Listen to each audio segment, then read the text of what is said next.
The world is changing at breathtaking speeds, with trends and fads popping up and passing away at breakneck pace. Against that backdrop of nearly constant upheaval, we welcome you to the Sunday Scotch Society. Over delectable, sumptuous scotches and with the occasional good cigar in hand, we have open, honest, and uninhibited conversation about whatever strikes our fancy. Whether it's the critical issue of the day or a deep dive down the rabbit hole, we take it all seriously while having a good time. Join us for a stiff drink and a great conversation. Welcome back, dear listener, to the Sunday Scotch Society. Today is my great pleasure to welcome Stephen Cartwright, consultant, realtor, all-around jolly good fellow. And today's conversation, I'm going to ease us into it. I'm not going to announce right now.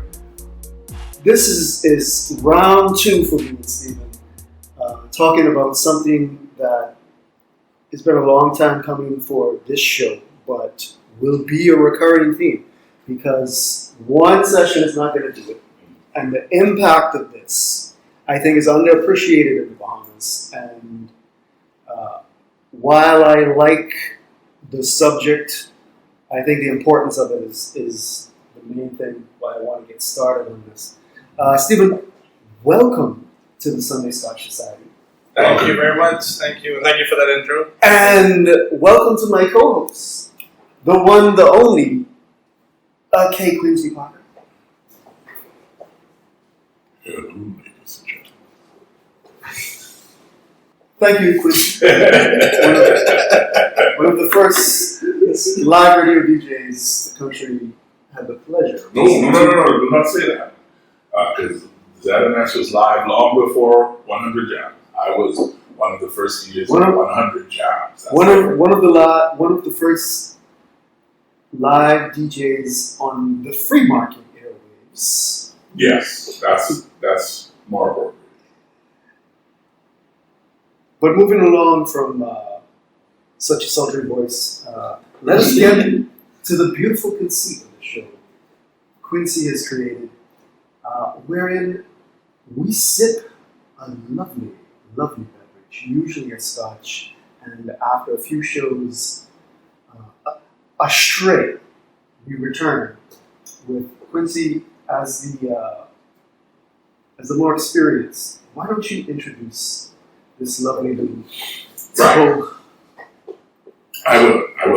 The beautiful thing about whiskey is that it is a class of drinks that expresses the character of people like nothing else. Mainly because one of the most important elements in a whiskey is where the water that makes it comes from, right? Teeling is one of the more famous Irish whiskeys, and it's actually my favorite Irish whiskey, except for the Redbreast 12-year-old pot still, which is the best Irish whiskey I have ever had, bar none. That's huge. Because for me, it's Tullamore Dew. Have you ever had it? I love Tullamore Dew. I love Tullamore Dew. Tullamore Dew. But the Redbreast 12 is like it's the standard. All right. I will be adding that to my list. Yeah. The Tullamore Dew, the Eagle, is So this is clearly a Scotch drink, a whiskey drinker, which is more. I drink it and all of it. Yeah. So the Teeling people moved their distillery to Dublin, and the name of the whiskey that we're drinking today is the Teeling Whiskey's Black Pit. Black Pit's single malt, and the Black Pits refers to the neighborhood in Dublin where the distillery is, and there's a nice little freshwater stream out back. I guess having never been there, I can't say for sure that it's out back, but it's somewhere close. Happy to investigate. Yeah. When I get to Ireland, that's definitely one of my first stops. And so the beauty of this is that it is an expression of the how the Teeling brewery kind of sees its craft. That's why they went to the trouble to make this particular distillation.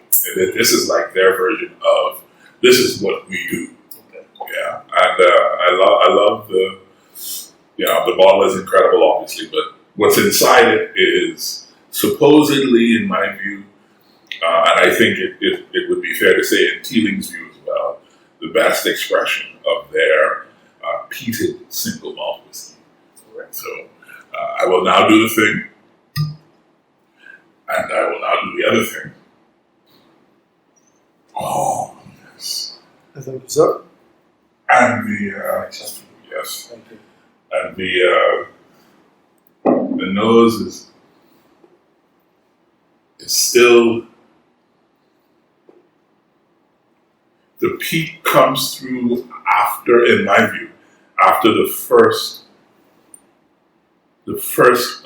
sort of dive into the aroma.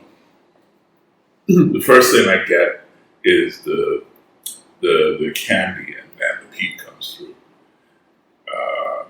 Have you ever had Cuddy Sark? Yes, I have. This tastes like a much better, far more better Cuddy Sark. This is really good. Cuddy Sark, they have a 13-year-old thing that's just, That's good stuff.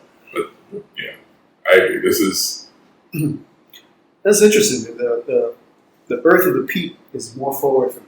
Mm. And then I start to pick up, your caramels. And, Yeah, but that's the thing, right? Is a good peated whiskey is supposed to have that earthiness and that the smokiness from the peat that makes it gives that character to it that makes it feel like, for me, I'm in a sitting room in a den. There's a log fire burning. You know what I'm saying? It transports me. Cigar or a pipe. Cigar for me. Cigar. I was supposed to start smoking a pipe when I was 50, and working on my 10th symphony, but I am 51 and I'm only on my 4th symphony because I scrapped the other 2. So maybe it's going to be a while before I get to the pipe, but I will get there. My father has a collection of pipes. I have my eye on a Meerschaum pipe that he has. Ultimate relaxation. As pipe smokers, I want to let you know that I have been fascinated by the pipe. In my younger days, I lamented there not being some substance that I could put in a pipe that would just slowly degrade into oxygen and whatever else. I realized that hydrogen peroxide is not the best thing to stick in a pipe. No. But You're still with us. I'm coming around to maybe an occasional smoke. So if the right pipe strikes my fancy, that's on my radar. My grandfather smoked a pipe, so the smell of him in the field and the pipe wafting over, that's very nostalgic for me. Yeah. But, I have never smelled something more alluring. Mm-hmm. Perhaps things equally, but nothing more alluring than the right pipe smoke. I remember passing the pipe of peace downtown. Oh, yeah. Oh, what is that? I will say that close contender for me would be a freshly baked rhubarb pie. As that wafts across the room. Oh yeah. All right. Okay. Different senses, but Okay. Well, if we're gonna do this, then we have to include a freshly baked homemade coconut macaroon. Oh yeah. Or an oatmeal raisin cookie. Listen, that's dedication right there. But the coconut macaroon is, when you just, as a coconut lover, you sit and you smell and you think, all is right with the world. Yeah. I don't know if I have the patience for macaroons. I like them when they're made for me, but to make one, oh. It's early for pairings, but you guys are in on the food already. So I'm going to offer a pairing with this thing, which is I don't know if light is the right word, but it's playful to me. It's not that sort of deep, mellow that I would get even from the wine yesterday. The other day. Yeah. So I'm thinking. Speaking of relatives, my grandma used to make very occasionally proper duff. Oh yeah. Proper duff. Gooey sticky or? Gooey, sticky, more importantly, boiled. Yeah. And this, I think. Oh yeah. I can taste it. Oh yeah. And just for anyone who's not thinking correctly, duff means guava duff, not some random fruit duff. And proper duff means that guava duff was boiled. Correct. Yes. Preferably in I don't even cheese know what else we mistake it for. Yeah. All right. Well, with that, and setting up the world. Yes to the duff, but also since you started us on the pairing, I am given the lightness that you quite correctly identify here. I feel weirdly like veal or chicken pecan. Ooh, I'm feeling the chicken especially. To pick up on the brininess of the olive plus the butter lemon sauce. I think all of those flavors would play really well with this. Yeah, there's almost a hint of cinnamon in this one. Okay. Just the slightest. For anyone who buys the black pits based on something that we say on this show, I do not taste any cinnamon. Going back to it. It's not heavy. We're talking like just the aftertaste of baked bread. Is what you're saying? That slight aftertaste or too strong? yeah, just the slightest hint on the finish. Just up in the back there. This is not a candy tasting thing. Gotcha. I won't ruin it for you. Don't get me wrong. Yes, to me that's not a nostalgic taste. That's not necessarily a bad taste. No. It's not. You haven't been sucking on a cinnamon stick, but you definitely get the aftertaste. Exactly. What was there was a particular cinnamon, not like in your cocoa or eggnog. Cinnamon. People add cinnamon in everything. Apparently they add the curry. Yeah, but spaghetti. you know that like artificially cinnamon candy. What was that? Oh, called? the red red hot cinnamon candy. Red Hot? In the- That might be it. yeah, Someone else said it and I still forgot. Those are just painful. What the bloody thing is. Mm-hmm. Getting a bit of mud now. But then this also is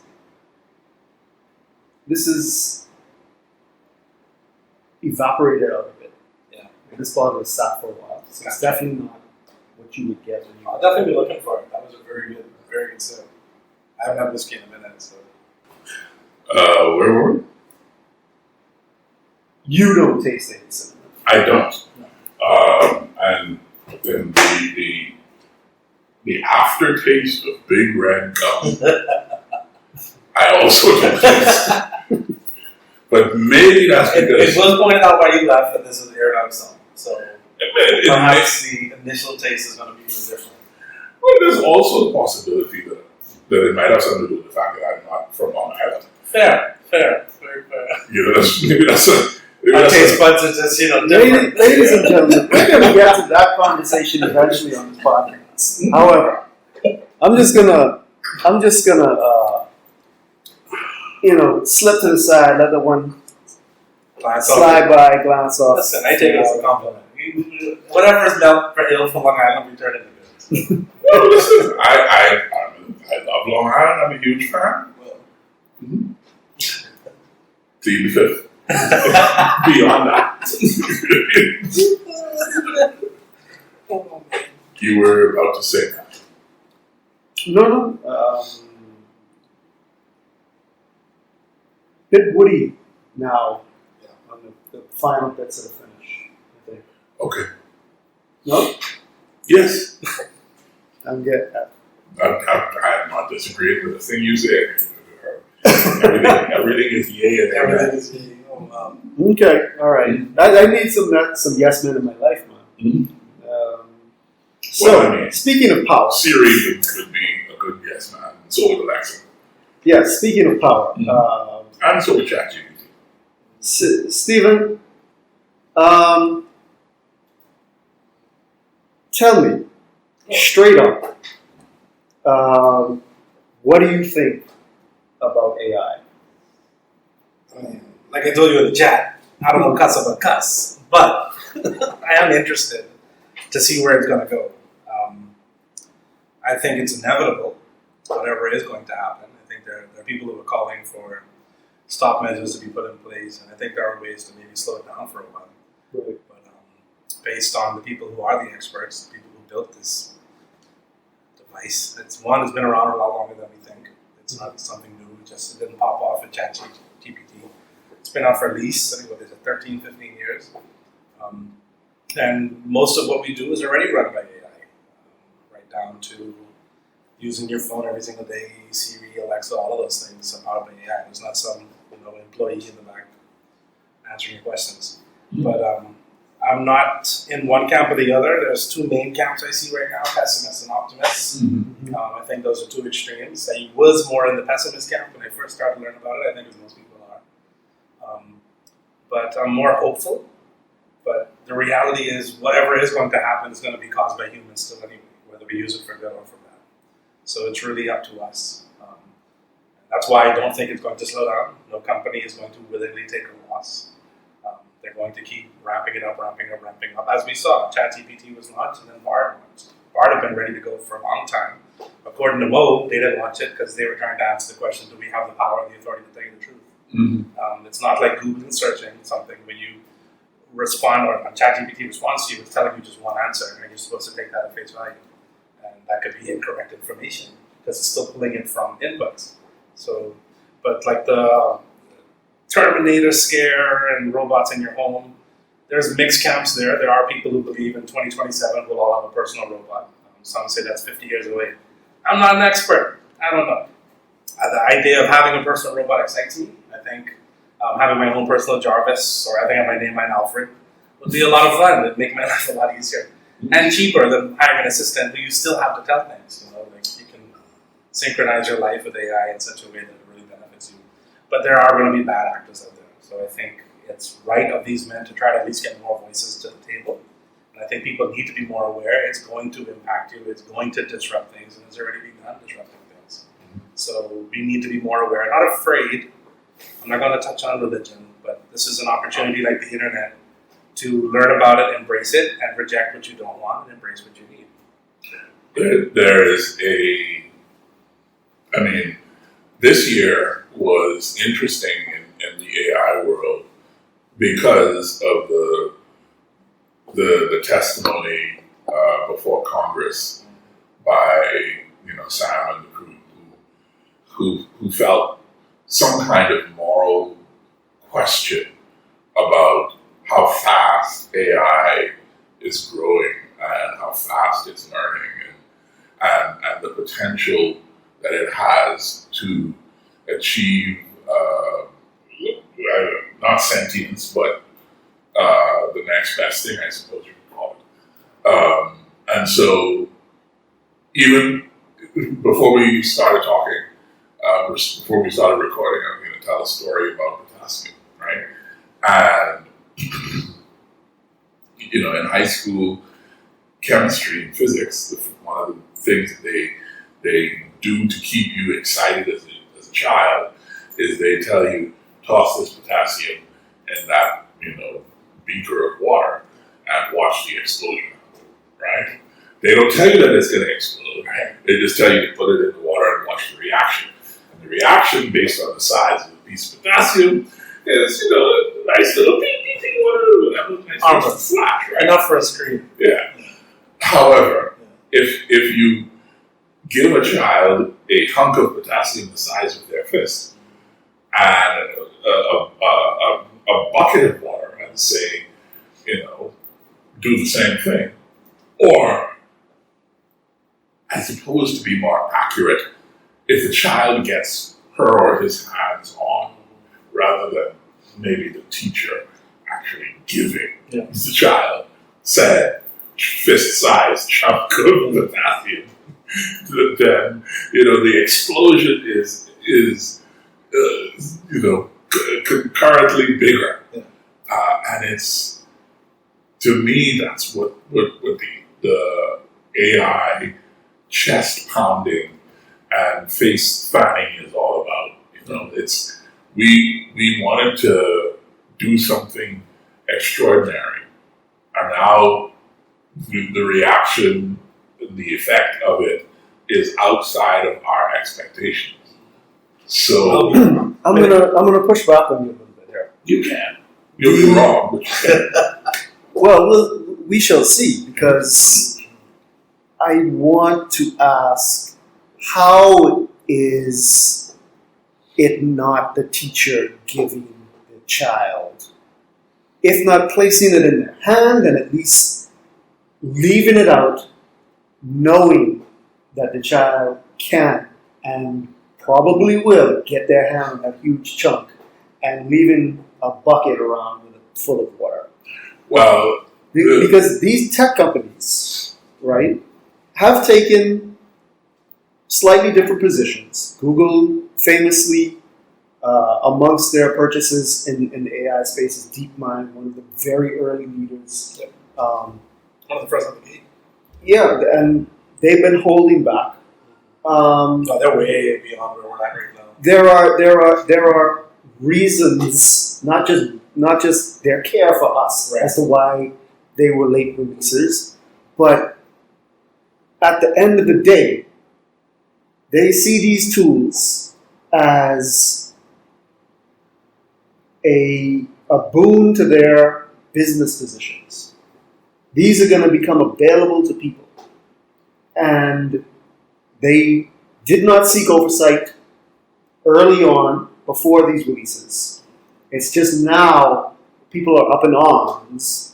Hey, maybe we should think about this, and maybe we should put up some regulations, right? And one can easily see that as, okay, now that I'm in this position, I'm going to raise the regulatory walls. How is this any different from any other capitalistic endeavor, which is now seeking to create a monopoly for itself by gating off other people coming in? the hand-wringing is performative, yes, I agree. But by the same token, that doesn't make asking the question wrong. The questions are...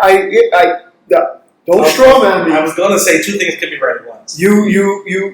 I think you are correct. I agree with that. That's just not my point. My point is, I think that those tech companies are the teacher who left it out, knowing that the bucket is there. You still need a bad faith kid to go act on it. Yeah. So we never have those in class. I know exactly. That's why the concerns are there. The concerns are ongoing. Oh, you were the bad kid. I was, yeah. That's the argument. I had the Pharaoh Forbes in me. I was too afraid of this stuff. St. Augustine's Black Beauty. No, Okay, so go ahead, Q. I was only going to say that I was, on occasion, accused of being a bad child. Bad actor. So, no, I think, like I was about to say, two things can be true at once. I think that the expectations that have been exceeded of what really caused some concern, if they're to be believed, right? If we're going to believe these men, they did not expect it to pass the Turing test as fast as it did. The current ChatGPT model has an IQ, they say, 155, which is the same as Elon Musk. It's going to exponentially increase by ChatGPT 4, by 5, by 6, again and again and again. I think by 10x each single time. Mm-hmm. So by 6, we're looking at something that's far more intelligent than anybody that exists right now, and that probably ever will exist. And conversations like universal basic income and all these other things are going to become far more important. They should be important now because we're headed there, and it's faster than we are giving credit, I think.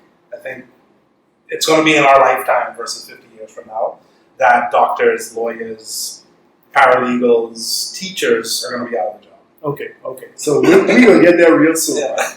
I wish that I could share this message that I got from you. Okay. I'm not gonna. But the gist of it was, dude, really, how bad is it gonna be? Yeah. How bad is it gonna be? So this is obviously in the throes of one of your more pessimistic areas. So Because you're talking about full sentience, and it might accidentally kill us. You know, Right. We put the input in, take out anything that's harming the planet. The robot interprets that as humanity, and boom, we're out. And they've even asked AI how you would do it, Mhm. and they've also asked AI how we defeat you. And AI's answer consistently is the only way to defeat an AI is with another AI. Yeah. So we're going to still come back down to the same issue. Okay. U.S. So- has weapons, Russia has weapons. We don't trust really either one of them. Right. But our future is in their hands. So we are in an arms race. Right. Right? Exactly. And this is nothing new. Yeah. What is new is the scale and the speed, Yes. right? But And how few people realize what's happening. but quantity And I think, brings its own quality. Yeah. I think that the newness and the fact that people aren't paying attention, that's actually not new. That's the same cycle as the last time, Yeah. I right? The little red button. There were people having the same question. People aren't paying attention. Nobody understands. And yet, so this seems to be maybe it's a question rather than a statement. Is this just the human condition? Are we just determined to kill ourselves? So Are we just you understand? Are we just determined to go out in a blaze of glory? I think some are. Some maybe, what is that famous quote from Dark Knight? Like, some people just want to watch the world burn. Yeah. There's no rhyme or reason. They exist, but to me, they still have triggers. There's still reasons why. And to me, it comes down to their philosophy. So there's that, right? But the thing about that movie in particular, which I think is instructive for what we're talking about, is that the Joker gives an air of unpredictability, right? And just what is it he says? I'm just a dog chasing her. I wouldn't know what to do with I it. wouldn't know what to do with it. I caught it. I caught it, right? In the same scene, he puts the gun into Dent's hand and, shoot me if you want, right? But the detail in the scene is that the hammer is cocked back, he puts Dent's finger on the trigger the whole time. As the Joker puts it to the Joker's head, Yeah. the whole time he's holding Dent's hand and just talking to him. And however, he has his hands on the hammer, right? And so while there are the crazy people who just want to see the world burn and they're just agents of chaos, the Joker is not just an agent of chaos. He's a person who's in control and planning the whole time. And maybe he doesn't have a single plan.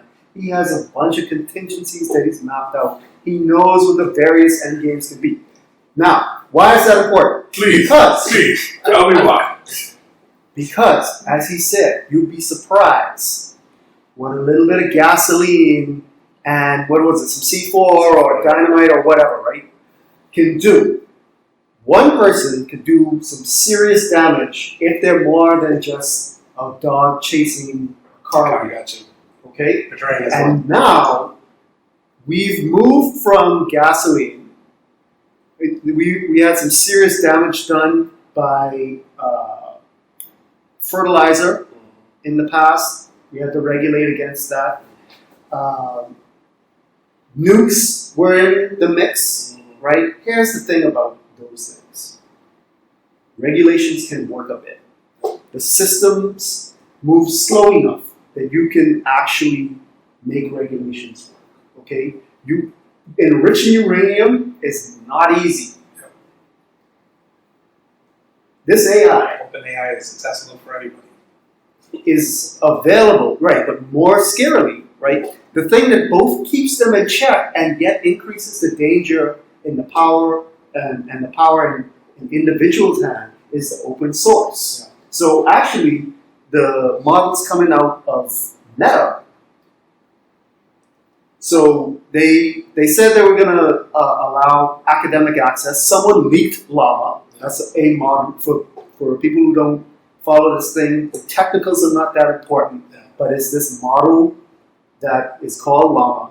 That was leaked, and then immediately people are on it. People are iterating, right? They're getting it down to a size where you don't need to run it on servers in the cloud. You can put it on your M1 Mac. Okay? Anyone can download that, right? You put that into the hands of a joker, that's not a chunk of potassium. Okay? That is nitroglycerin in a child's hand. So let's pull it back just a little bit, right? Clearly, he's on the pessimist. Yeah. No. I'm going to argue both sides. Oh, okay. Right? And Basically, I just want to go hug my family now. I'm going to let you. I just need for people to understand where I'm coming from here, right? I want to reiterate. It's the thing that is keeping us from a dystopian future where Google, OpenAI are our overlords, but at the same time, it's giving this unprecedented power to individuals. Right. So my questions about AI are fueled not by a concern about the dystopian future that may come, right? Because the reality of the past, and I accept that it's the past, has been that as wild as these tools may be, and as much destructive potential as they all have, we've found a way to harness the most destructive tendencies of these technologies, even if it's the threat of mutual destruction. Whatever construct we have found, we've found a way to keep these things from letting us end our own species. Yeah. But the only difference is, all right, one second. I recognize that both of you have issues with that. That's fine. But my questions about AI are really more to do with one of the things that you brought up, Stephen, the obsolescence of work. Yeah. Yes. You know, Work will end before I think we're gone. I don't see, we're not going to be, one, we're not designed for it. We never intended to. It's only been around for like 100-some years. And the whole model is starting to collapse anyway, depending on who you talk to. But if AI can replace humans and make things that much easier, it's also going to make things that much cheaper. Your cost of living are going to go down. Your fuel prices are going to go down. Everything's going to go down. And you're going to have more free time. And governments are going to have to handle not only that many people unemployed, but also how do we keep them busy. yes. And one of those ways is universal basic income. You're going to see relaxing of passports. You're going to see relaxing a lot of these things. So travel is going to be more accessible. Healthcare is going to be more accessible. That's the utopia That's that AI can That's bring. the Federation vision. Yeah, that's the hopeful, that's the best case scenario. And that's not, I love to work, don't get me wrong. I think there are still going to be people who do different kinds of work, but more hobby. If you want to go out there and toil in the sun and plant veggies, go for it. But you're going to have readily accessible fresh food, locally grown from your local container store, AI run. Like, that's not far-fetched, that's not sci-fi, it's happening already. And countries like ours are next in line for these programs because we're having a hard time feeding ourselves. So I think there's opportunity in the land of AI, yes. right? It's not just a gun pointed at our foreheads Absolutely. with the hammer pulled back. There is positive, even if it's less likely, because the argument is that the human nature is basically destructive. I don't think that it is. I think that is a misguided way of looking at things that people, before doing a lot of work to develop the science of complex systems, that's this sort of more reductionist view of how things work. What is a more reductionist view of it? That it's human nature, this or that. Yeah. Good, we're bad, whatever, right? Mhm. Here's one thing about humans, right? Philosophers for ages have wondered, okay, are humans basically good or are they basically bad? Like, what incentives are going to do?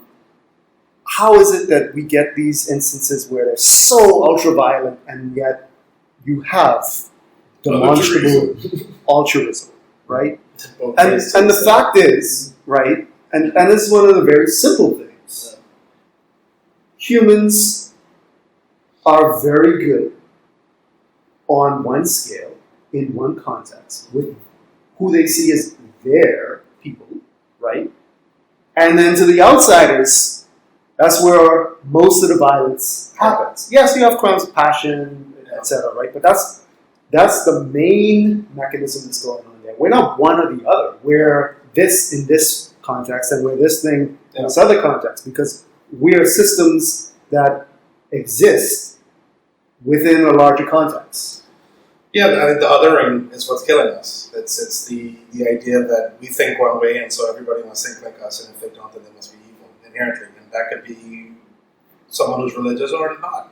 I think it's just prejudice and, for lack of a better word, ignorance. So I think exposure is going to be important. I think people who are hungry for intelligence it's going to be very important. Those are the people who are going to survive and adapt. Unfortunately, we live in a country where many people believe digital currency is from the devil.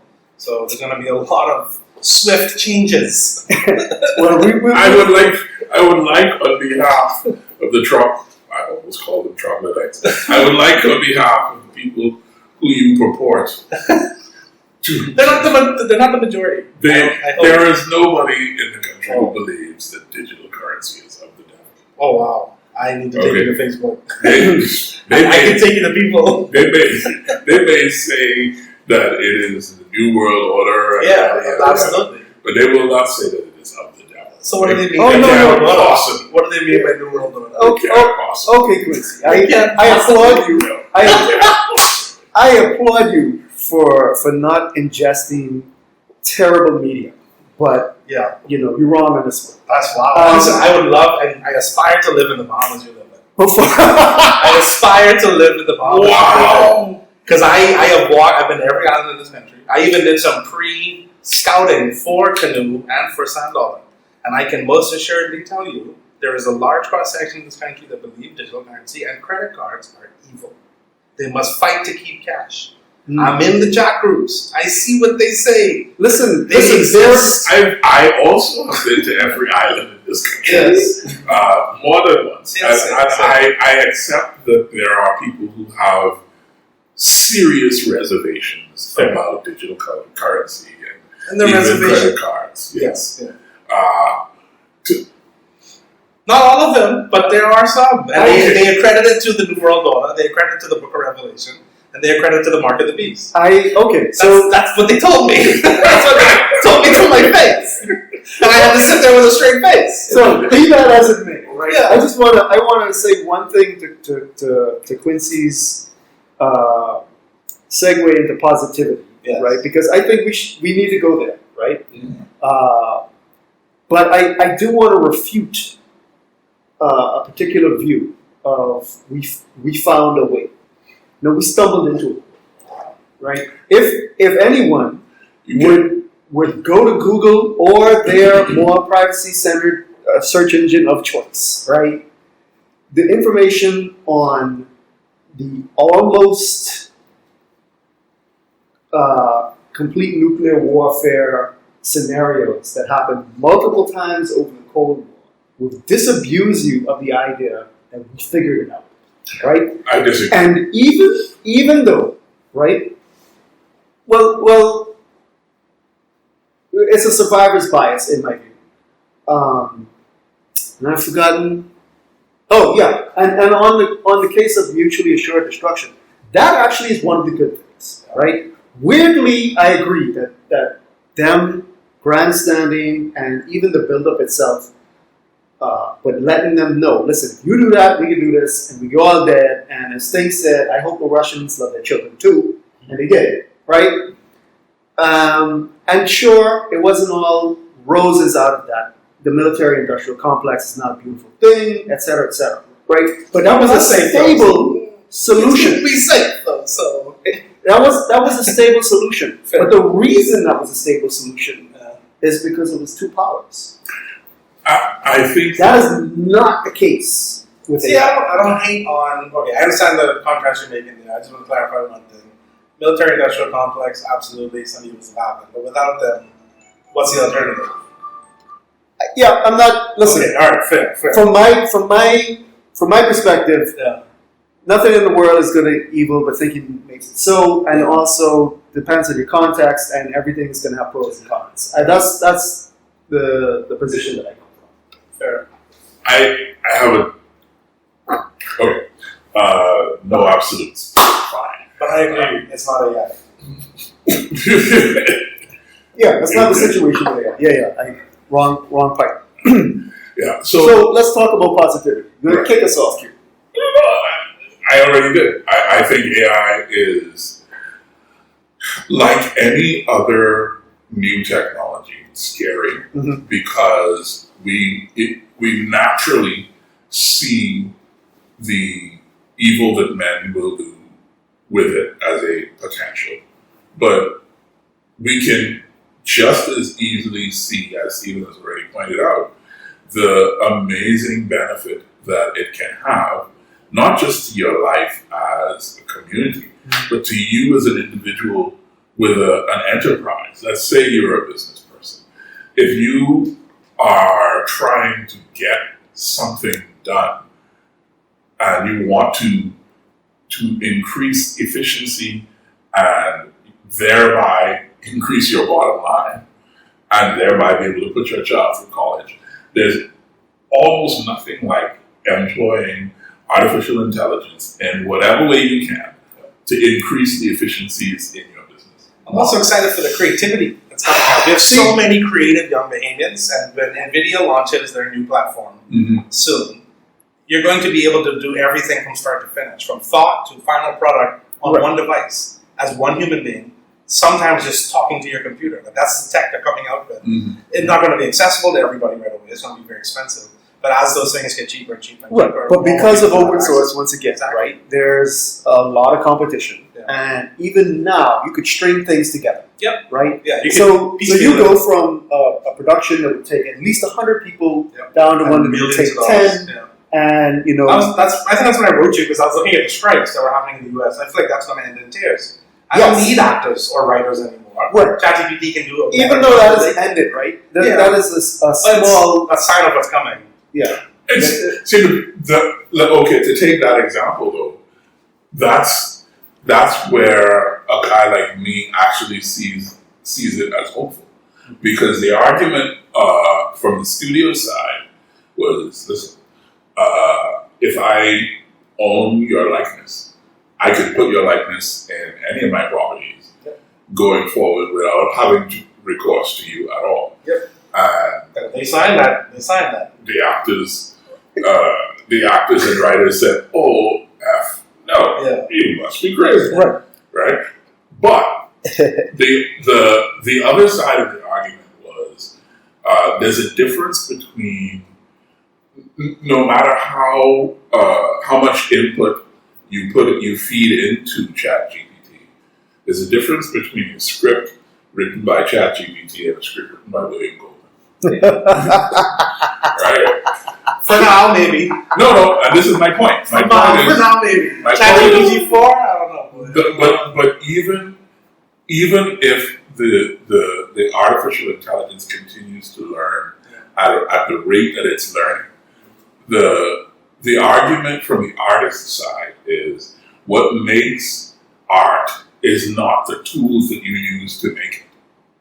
What makes art is the intention of the artist. Yeah. And as many amazing tools as I see AI developing, my degree is in music composition. On my computer over there right now, I'm working on a choral piece for a choir to sing at Lent in 2024. Yes. And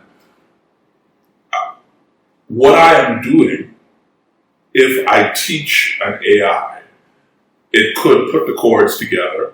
It could study, if I put everything from Hildegard von Bingen in the 1300s all the way up to Leon Cavallo in the early 21st century, it can take all of that input and create a piece of music for a choir to sing. It might even be good. It might even be beautiful. Yeah. But there is the argument that a guy like me has is that at some point, what I create is better. Gotcha. Not because it is better on a technical level. Because the technique, a computer is always going to be better than an artist on that technique. Yeah, right? Your perception is your reality, is what I'd say to that. It's, I don't know, boy. I don't know. This is the first time someone has ever said that to me. I'm usually the person saying your perception is your reality. The reason I really look forward to this conversation now I is feel like you are an artist. Now I understand how people feel when I say it. Well, I meant no offense. I have a great respect for you. Absolutely no disrespect at all whatsoever. I say it to myself often as well. My perception is my reality, and maybe my reality needs an adjustment. I wasn't offended. I just thought it was like, wow, so that's how that feels. It's the reason why I say that is currently I can say, write me a poem in the style of Walt, and then I can take it to another platform and say, read this poem in Morgan Freeman's voice. And then I can say, create a completely new soundtrack for the background music of this poem in the spirit of Deadmau5.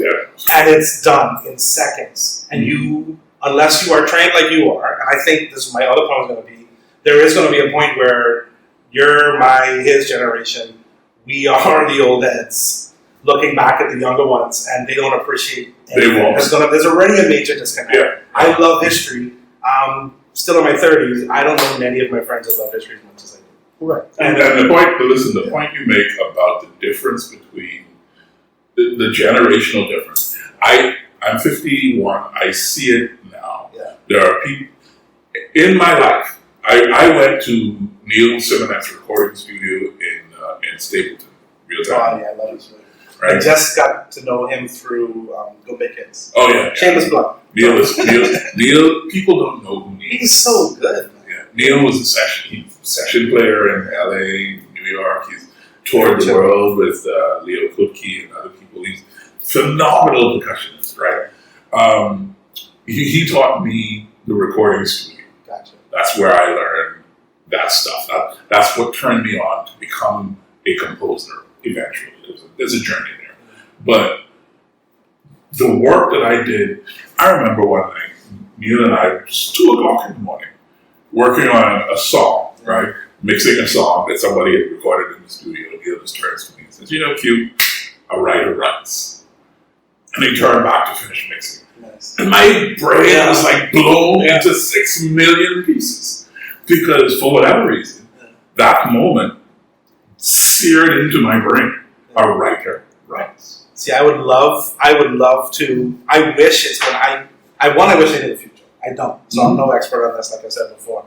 I hope that there is a future 20 years from now where we can not only tell the difference between the two, we have an appetite for both. Mm-hmm. And we can appreciate what's organically made versus what's created by AI. And I think for a little while there may even be that. Yeah. But I'm already having a difficulty telling the difference on Instagram between AI models and real models.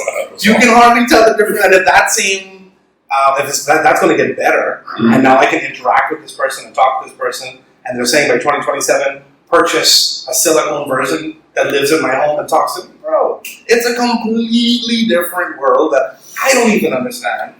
And young people are just like, yeah, bro, that's yeah. So as a composer, writing, like trying to do composition competitions now, right? I'm competing against people who throw some ink on the page, hand it to a violinist or a cellist or a flautist, and then press play on the computer.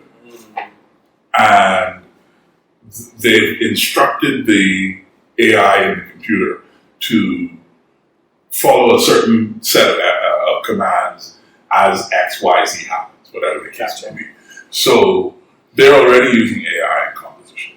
And what is happening is, and I don't know that I may come across as didactic. I don't need to be, right? In the 20th century, the people who created what is 12-tone music, they got tired of tonality, right? The music of J.S. Bach and Beethoven and Brahms. I know very little about this, but I can appreciate the history. Right. So they say tonality is dead. Right. So they, instead of a scale, A, B, C, D, E, F, G, right?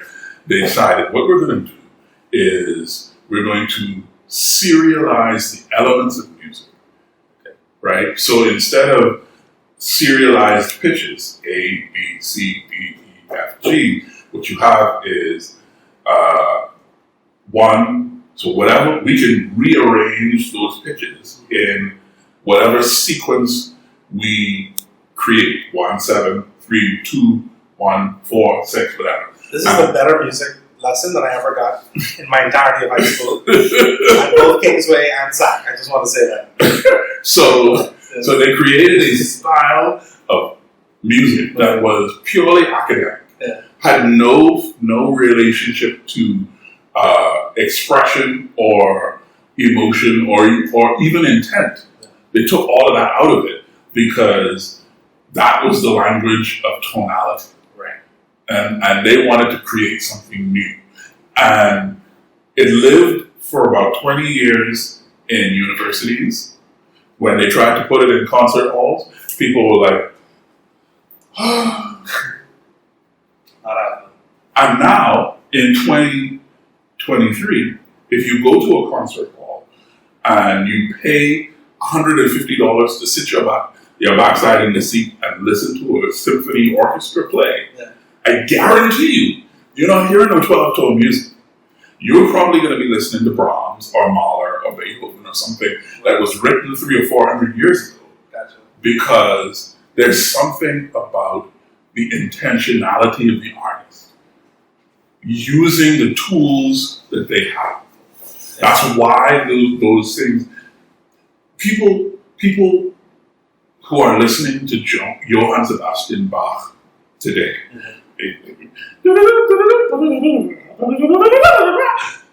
Bach lived 800 years ago, and we are still listening and learning from his music today. 800 effing years. Now, this is where I agree with someone like Mo. That's us in our capacity trying to understand someone who was definitely ahead of his time back then. They say we share 99% DNA with chimps, right? Which means there's only 1% that separates us. When AI exceeds our intelligence, which is not that far away, how much more are they going to be able to do and understand that information that we, in 800 years, have not been able to wrap our heads around? And how little will we care? Fair. And I agree with that, because who tries to talk to a chimp, right? 1% separation, but one flings his own crap and the other one. Yeah. It's like, and this was the problem so ultimately this is where I'm headed. Yeah. This is the problem that Schoenberg and those guys had. Matthew, you shut up before I hit you in the head with a bottle of vodka. Okay? Just remind you that that's there. I just want to remind you that was there. Yeah.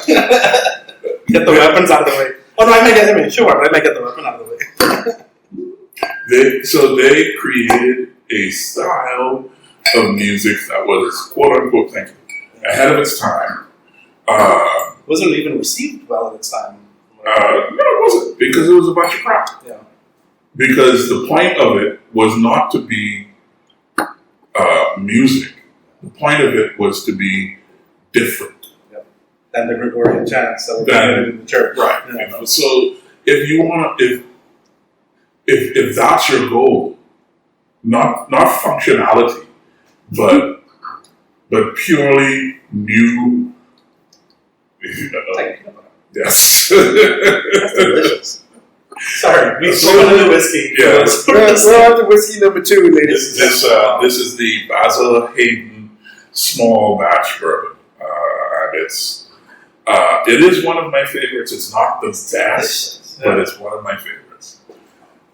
Basil Hayden is good stuff. Matthew has his own views about this. I put him on to some really superior bourbon, and I think he prefers those to this, like Widow Jane or one of the other ones. You know? I gotta get out there. There's so many things I don't know. There's so many I've already had, and so many more to learn. So,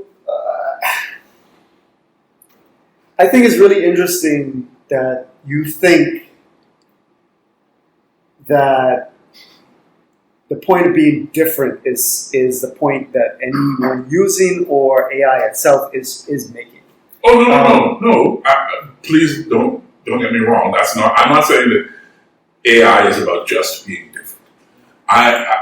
What I'm saying is that is the only way. That's the only frame of reference that I, as a neophyte, have to try and understand this new world that AI is proposing.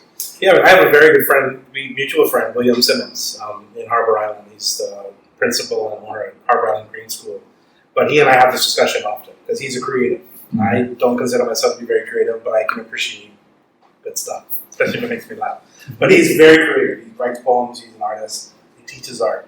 And we have this conversation all the time. Like, especially when NFTs were popular, he didn't really understand NFTs. No one really did clearly because they have gone by the wayside.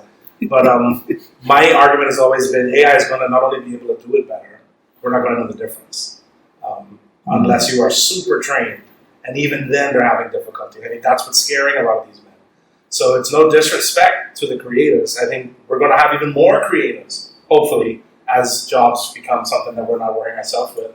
And hopefully we find more people who otherwise wouldn't have been able to do it because they were working a 9 to 5.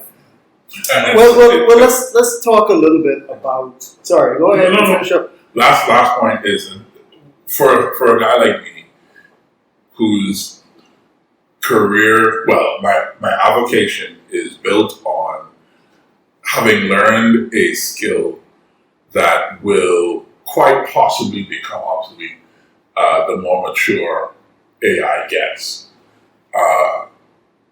That's all of us. You know, it's literally everyone. It's looking at the new world and trying to see how I fit into it as a creative individual. I think you already cracked it. You are the orchestrator of the AI. You give the AI inputs that you want, and you can try different sounds faster than that would work for a short period. And I'm not knocking it, right? Yeah. But I think that the point, from my point of view, right, the creatives are at the edge of the spear, right? But it's going to happen to everyone, and all humans will be, quote, obsolete. Mm-hmm. And the question is, what does that then mean for humanity? And doesn't mean, what is the utility of a chimp? All right. The utility of a chimp is it's a chimp in a troop, right, living its life. We will be humans amongst each other that, if things go well, will want for nothing in terms of the basic necessities, right? The amount of productivity in the world will skyrocket, especially as AI becomes the body, and you can move all these capabilities that even now exist into robots. Yeah. Okay? You make a robot, it's cheaper than a human, it works all the time. When it doesn't, you squish it down, you melt it, you make another one. Yeah. Okay? Every year, as long as these things last more than 3 years, it's an exponential creation of more and more productivity.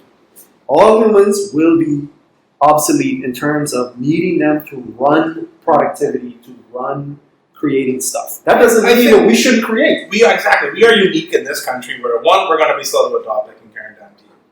Two, we are a place that people are going to want to come no matter what happens in the world. And our proximity makes us that much more viable. So if I was a young and up-and-comer with any kind of money in my pocket, I would be investing in rental properties or at least a little boutique resort on a family island with a beautiful view. That's going to make you money day in, day out, no matter what happens with AI. And if you can even incorporate AI in that, all the more power to you. So let's look midterm. Right? right? Because long term, I don't think that even that is going to matter, Gotcha. right? It is when we get to that point, the whole idea of property rights and how that works is going to be like one of the stickiest issues. But when you literally Blockchain. when you're not bringing any value into the world. They still understand. Blockchain is and determined not to. Here's one of the things, right? I think part two of this conversation has to be with blockchain, right?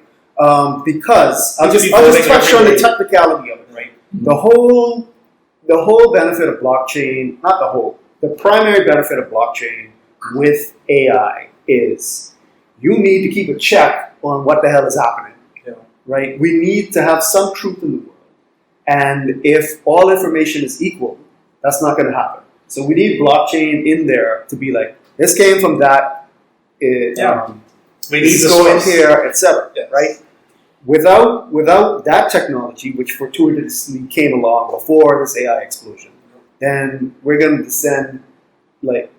We're going to see a The taste of it in probabilities- 2024. We're going to see its taste of the chaos in 2024. Yeah. Because deepfakes are going to ruin the next American presidential election.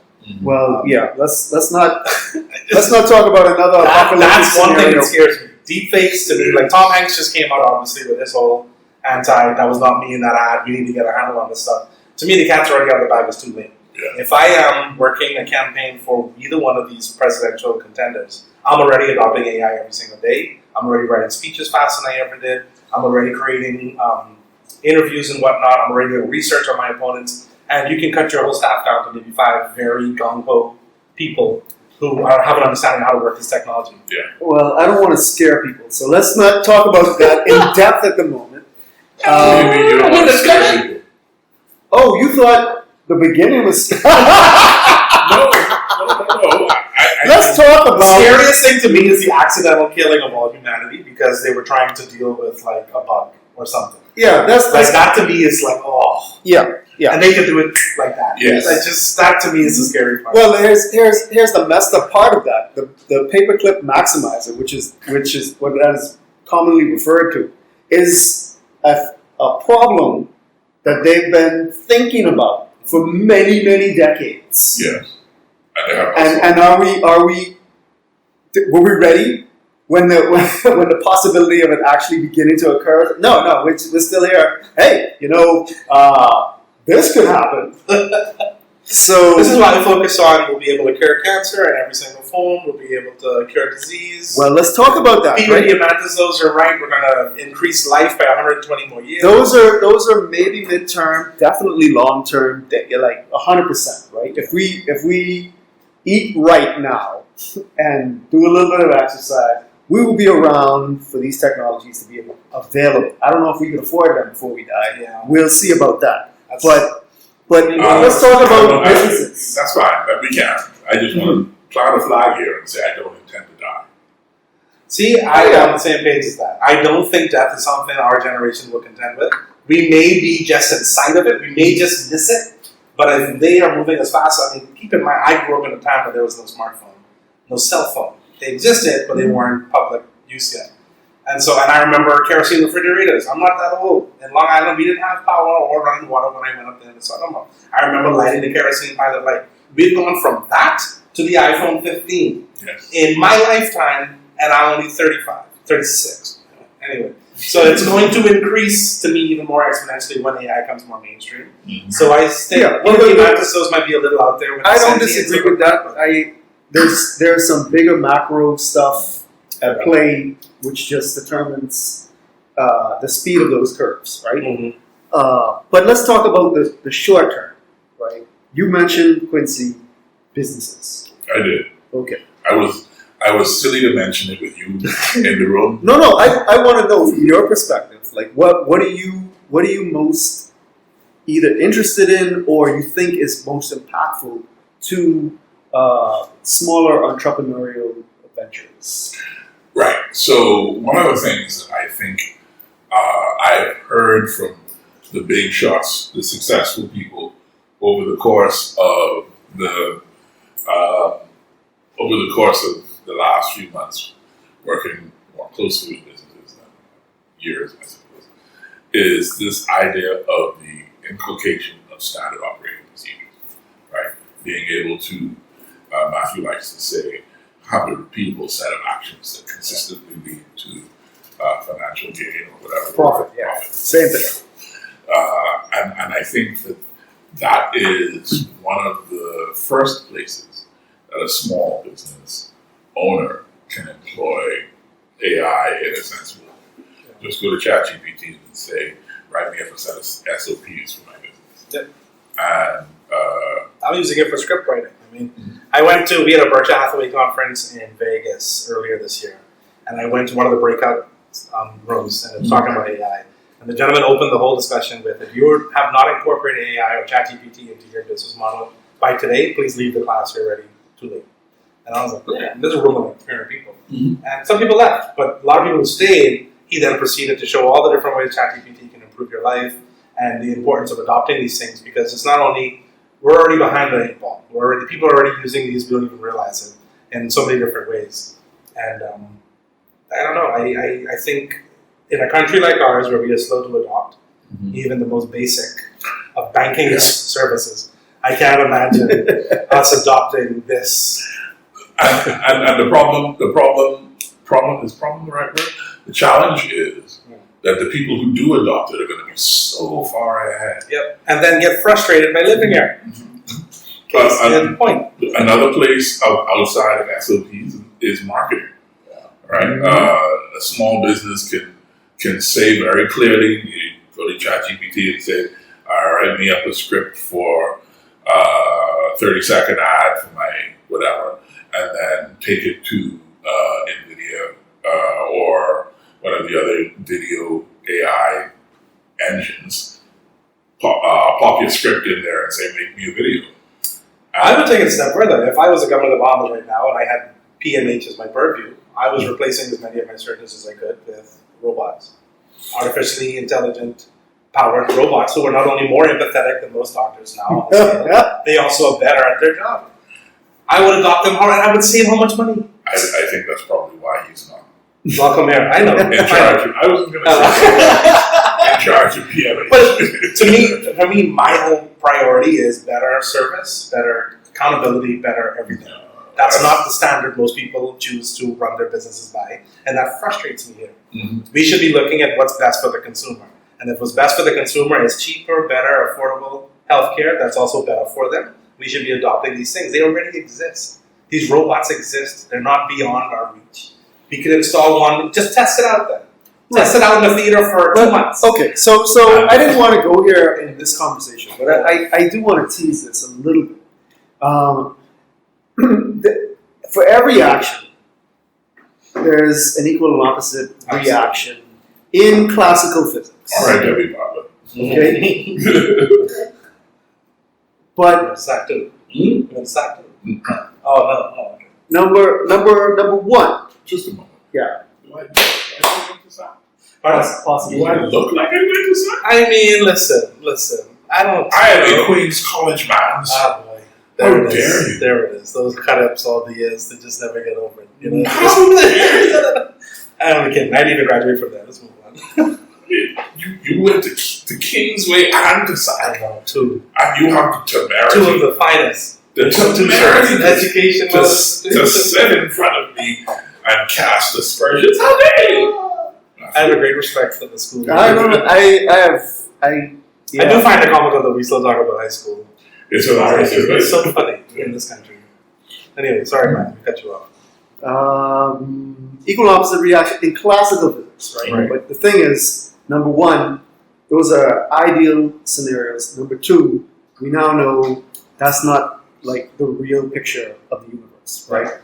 So we've been trained in our thought to be linear and to think about complicated systems as if they are complex. They are completely different things, and they have different attributes which are very, very important when you consider these sorts of things. So the thing is, when you fire all the surgeons for the good result of getting better results for the consumers, there are unintended consequences. Absolutely. And we have to think through these things because, okay, it's one thing if it's just the surgeons, But now we allow robo-taxis.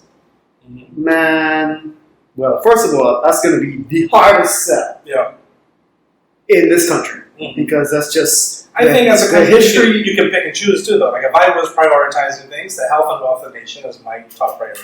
Right now, we are very unhealthy as people, and part of that is one, we have a stigma with getting help, and another issue is when we do go to get help, it's a laborious, frustrating situation. But let's say the people did not buy, even if they let's just dream that the money came from somewhere. We could subsidize people buying good food, whatever that is. Let's not get into that argument, right? But they stop buying crap, right? What the hell happens to these stores? Because I can tell you, the margins and the overall profit is not going to go up. Fair. The problem I have with the very realistic view that you have proposed, Matthew, is that we somehow have forgotten the maxim that the buyer is in charge. Yep. It's going to correct itself. The market is in charge. Yep. If we stop eating crap, then nobody makes a profit from selling it. Yeah, because at the same time, I can ask you, what happens when you have that kind of competition? No. What I'm saying is a different thing. Like you're correct. We could talk about the system. Matthew said that I was correct. I would just like that to be noted for the record. We could talk about the system that is consumers and why that will A, never happen, and B, therefore we're not really in charge. So I was correct, but only in a hypothetical sense. in a very narrow set of circumstances. But my point is, then jobs start to be lost. Mm-hmm. That's going to happen regardless, though. Things go we on. already accepted the jobs and we lost. Haven't we? It's going to be a bumpy transition. I mean, we're only talking about doctors, what about teachers? You can't give exams anymore the way you used to. Yeah. Neil deGrasse Tyson said we moved to an oral examination. Whatever actually unintended consequences come of getting rid of bad teachers, I'm willing to bear. But not doctors. No, I wouldn't say that. But let's start with education. Fair. Let's Education is going to be one of the start with biggest. education. It's going to be disrupted. I wouldn't start with education. I would start with the public service. I would start with road traffic. No, you are choosing. Listen, you've arrived with a household hammer to climb Mount Everest. Yeah, exactly. The stress that just enveloped me. We need when he said public service. We need to go with our hammer and tackle the tasks that a hammer could tackle. Public service is something beyond. No, it's not. It is not. If you break it up in sections, if you start with somebody like road traffic and then you go to somebody like civil service. And my idea of fixing those the point is moving different ones to different islands. The point is before you get to these still implausible but somewhat rational suggestions of start with this one, do that one. You still got to climb the mountain to even get into that valley. I don't dispute that. So we on the other side of the. Oh wow. I don't dispute that. Be in the valley on the other side. Maybe one day we'll have some real heavy lift helicopters or something. But for now, I don't. Anyway, this is really going off the rails. He's talking to you. In terms of what can be done for businesses now. No, I just want people to walk away. Now, you're limited to PR and marketing. It's cheaper now for you to do. Sorry, people who are in the industry.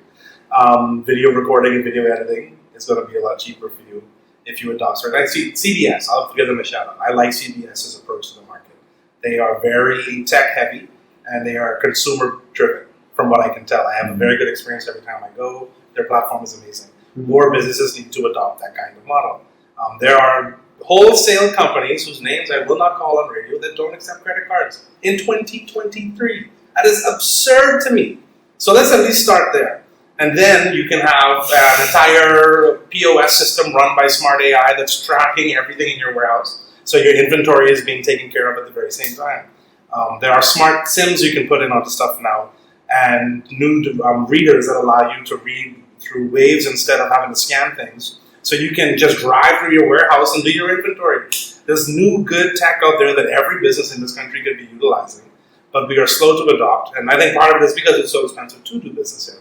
So what's going to happen first, hopefully, is the cost to do business goes down as the government steps up and puts new regulations in place on certain bodies. I know I'm talking pie in the sky, but that's what it's going to take to make these things more accessible. I asked you about what they can do now. I mean, adopt good POS systems, better, smarter POS systems, adopt better inventory.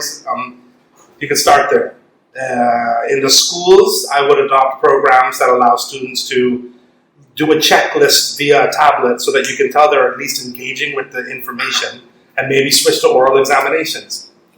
That's something that schools can do right now that they're going to have to do if they really want to test how well these students are doing. We're going to have Stephen back to finish this conversation because no, it's not going to finish. This is so many multi-parts here. So clearly we're not done. No, but I'm hopeful for the future. Let's put it there. I have a hope, a deep. I feel like you lied to me deep. Okay. I have a hope for the globe. I'll put it like that. I have a hope that there will be some place that people can go to and create a life that they're happy with, because things are that much easier. Maybe not at home, but abroad. And on that